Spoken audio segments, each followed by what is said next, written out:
মাত্র এক মাস আগেই তেহরান প্রকাশ্যে এনেছিল তার নতুন অস্ত্র।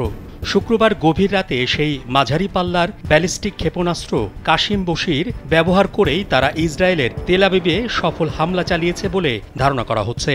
প্রায় ১,৫০০ কিলোমিটার পাল্লার ভারী জ্বালানি চালিত ক্ষেপণাস্ত্র কাশিম বশির গত মে মাসে আনুষ্ঠানিকভাবে ইরানের ইসলামিক রেভলিউশনারি গার্ড অ্যারোস্পেস ফোর্সের হাতে তুলে দিয়েছিলেন সে দেশের প্রতিরক্ষা মন্ত্রী আজিজ নাসিরজাদে।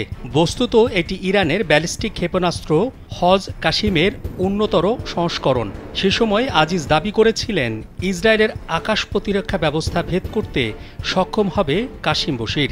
কি এমন রয়েছে কাশিম বশিরে? স্যান্ডেলিনা সো, রূপচর্চায় আভিজাত্য।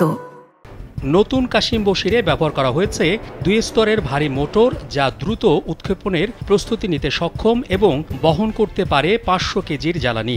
এছাড়া এতে ব্যবহার করা হয়েছে ইলেকট্রো অপটিক্যাল ইনফ্রারেড সিকার, যা জিপিএস ছাড়াই টার্মিনাল ফেজ লক্ষ্য শনাক্ত করতে পারে। এছাড়া কাশিমে ব্যবহার করা হয়েছে আগের চেয়েও উন্নত স্বয়ংক্রিয় নির্দেশিকা, যার মাধ্যমে এটি যুদ্ধক্ষেত্রে নির্ভুলভাবে সুনির্দিষ্ট লক্ষ্যবস্তুতে আঘাত হানতে সক্ষম। ক্ষেপণাস্ত্রের মার্ভ ডিজাইন এমনভাবে করা হয়েছে যেন তা প্রতিপক্ষের ক্ষেপণাস্ত্র প্রতিরক্ষা ব্যবস্থার বাধাদানের চেষ্টাকে কঠিন করে তুলতে পারে।